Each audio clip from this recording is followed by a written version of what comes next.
Hi dears, എല്ലാവർക്കും സുഖമാണെന്ന് വിശ്വസിക്കുന്നു. കുറച്ച് ദിവസങ്ങളായിട്ട് നീറ്റിനെ ചുറ്റിപ്പറ്റിയുള്ള പ്രതിഷേധങ്ങളും വാർത്തകളും ഒക്കെ നമ്മൾ കണ്ടുകൊണ്ടിരിക്കുകയാണ്. അപ്പൊ ഇതിനെ പറ്റിയിട്ട് ഞാൻ ഇതുവരെ ഒരു വീഡിയോയും ചെയ്തിട്ടുണ്ടായിരുന്നില്ല. വേറൊന്നും കൊണ്ടല്ല, നമ്മുടെ ചാനൽ വളരെ ചെറിയ ആൾക്കാർ മാത്രം കാണുന്ന ഒരു കുട്ടി ചാനലാണ്. അത്യാവശ്യം എന്താ പറയാ, വലിയ ഗ്രോത്ത് ഒന്നും വന്നിട്ടില്ല. അപ്പൊ ഇത് എത്ര പേരിലേക്ക് എത്തുമെന്ന് എനിക്ക് അറിയത്തില്ല. അപ്പൊ അതുകൊണ്ടാണ് ഞാൻ ഇതിനെ പറ്റിയിട്ട് ഒരു വീഡിയോ ഒന്നും ചെയ്യാതിരുന്നത്. ഇപ്പൊ ഓൾമോസ്റ്റ് പ്രൊട്ടസ്റ്റ് എല്ലാം കഴിഞ്ഞു.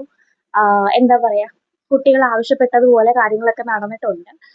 അപ്പൊ എനിക്ക് തോന്നി ഒരു വീഡിയോ നമ്മുടെ ചാനലിലും ചെയ്യണമെന്ന്. വേറൊന്നും കൊണ്ടല്ല, നമ്മുടെ ചാനൽ എഡ്യൂക്കേഷൻ റിലേറ്റഡ് ആയിട്ടുള്ളയും പ്രൊഡക്ടിവിറ്റി റിലേറ്റഡ് ആയിട്ടുള്ളയും വീഡിയോസ് ആണ് കൂടുതലായിട്ടും ഇടുന്നത്.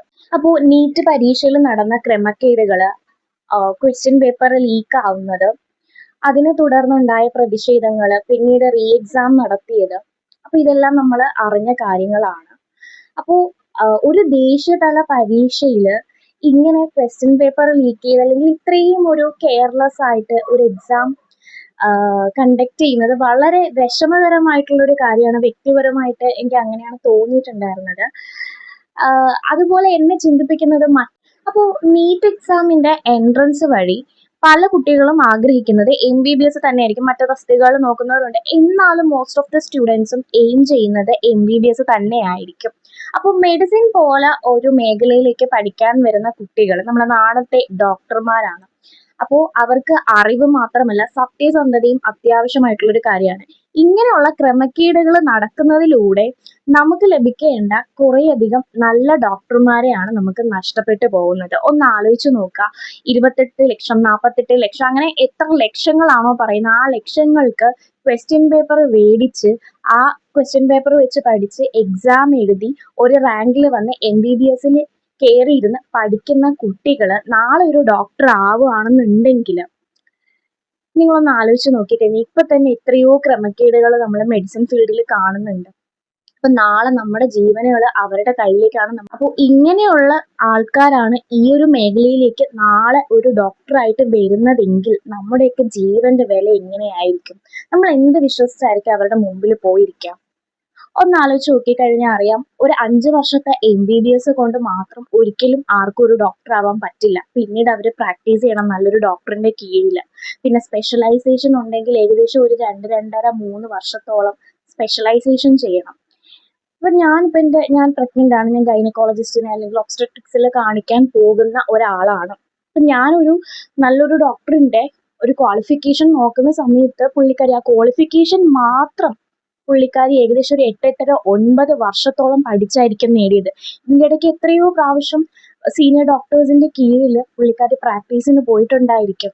അപ്പോൾ ഒന്ന് ആലോചിച്ച് നോക്കി, എത്രയോ വർഷങ്ങളുടെ കഷ്ടപ്പാടാണ് അവരെ ഒരു ഡോക്ടറാക്കി മാറ്റുന്നത്.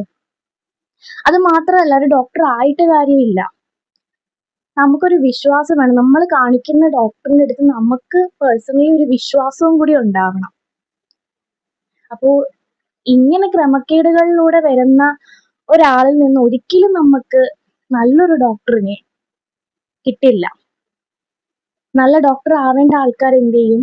അവസരം ലഭിക്കാതെ പുറത്തു നിൽക്കും ഇങ്ങനെയുള്ള ക്രമക്കേടുകൾ മൂലം. ഒരുപാട് വർഷത്തെ കഠിനാധ്വാനം മൂലം ഈ ഒരു പരീക്ഷയ്ക്ക് വേണ്ടി വെയിറ്റ് ചെയ്ത് അവരുടെ ലൈഫിലെ പല കാര്യങ്ങളും ഒരു മാറ്റി വെച്ച് ഇവനൊരു ഫങ്ഷൻ അതുപോലും മാറ്റി വെച്ചിട്ട് ഈ കുട്ടികള് കഴിക്കുന്ന ടൈം പോലും, എനിക്ക് ഇപ്പൊ ഈ എൻട്രൻസ് കോച്ചിങ് സെന്ററിലൊക്കെ പോയി കഴിഞ്ഞാൽ നമുക്ക് അറിയാൻ പറ്റുന്ന ഒരു കാര്യമാണ്, അവിടെ മത്സരമാണ്. കുട്ടികൾ കഴിക്കാൻ പോലും അവർ അധികം ടൈം എടുക്കില്ല. എത്ര ടൈം അവർക്ക് പഠിക്കാൻ പറ്റുന്നോ അത്രയും ടൈം അവർ പഠിച്ച് പ്രീവിയസ് ക്വസ്റ്റ്യൻ പേപ്പർ ചെയ്യാൻ ശ്രമിക്കുകയാണ്. അപ്പൊ അത്രയും കഷ്ടപ്പെട്ട് ഈ ഒരു എക്സാമിന് വേണ്ടി വെയിറ്റ് ചെയ്ത് എക്സാം എഴുതുന്ന കുട്ടികളുടെ അവസ്ഥ ഒന്ന് ആലോചിച്ച് നോക്കി. അർഹതപ്പെട്ട കുട്ടികൾ വെളിയിൽ നിൽക്കും, അർഹതയില്ലാത്തവർ അതിലേക്ക് കയറിയിരിക്കും. അപ്പോൾ ഒരു പരീക്ഷയിലെ സിസ്റ്റം തകരുമ്പോൾ നഷ്ടപ്പെടുന്നത് അർഹതയുള്ള വിദ്യാർത്ഥികളുടെ സ്ഥാനവും അതുപോലെ തന്നെ സമൂഹത്തിന്റെ വിശ്വാസവും കൂടിയാണ്, മറിച്ച് റാങ്ക് മാത്രമല്ല. അപ്പോൾ ഇത്രയും കാര്യങ്ങളാണ് എനിക്ക് പറയാനുള്ളത് ഈ ഒരു വിഷയത്തെ പറ്റി. ഇപ്പോഴും കുറെ കാര്യങ്ങളൊക്കെ ചർച്ചകൾ നടക്കുന്നുണ്ടെന്ന് എനിക്ക് തോന്നുന്നു. പക്ഷെ എനിക്ക് ഇതുമായിട്ട് ബന്ധപ്പെട്ട് ഈ ഒരു കാര്യം മാത്രമാണ് പറയാനുള്ളത്. കാരണം നമ്മൾ ഇന്ന് കണ്ടുകൊണ്ടിരിക്കുകയാണ് ഒരുപാട് ക്രമക്കേടുകളൊക്കെ ഇപ്പോഴും മെഡിക്കൽ ഫീൽഡിൽ നടക്കുന്നുണ്ട്. അപ്പോൾ ഈ ഒരു കാര്യത്തെ പറ്റി എനിക്ക് ഇത്രയാണ് പറയാനുള്ളത്. ഞാൻ പ്രൊട്ടസ്റ്റിനെ പറ്റി വലുതായിട്ടൊന്നും പറയാൻ പോകുന്നില്ല, കാരണം ഒരുപാട് ആൾക്കാർ അതിനെ എന്ത് ചെയ്തിട്ടുണ്ടായിരുന്നു, സപ്പോർട്ട് ചെയ്ത് വന്നിട്ടുണ്ടായിരുന്നു പല സ്ഥലങ്ങളിൽ നിന്നും.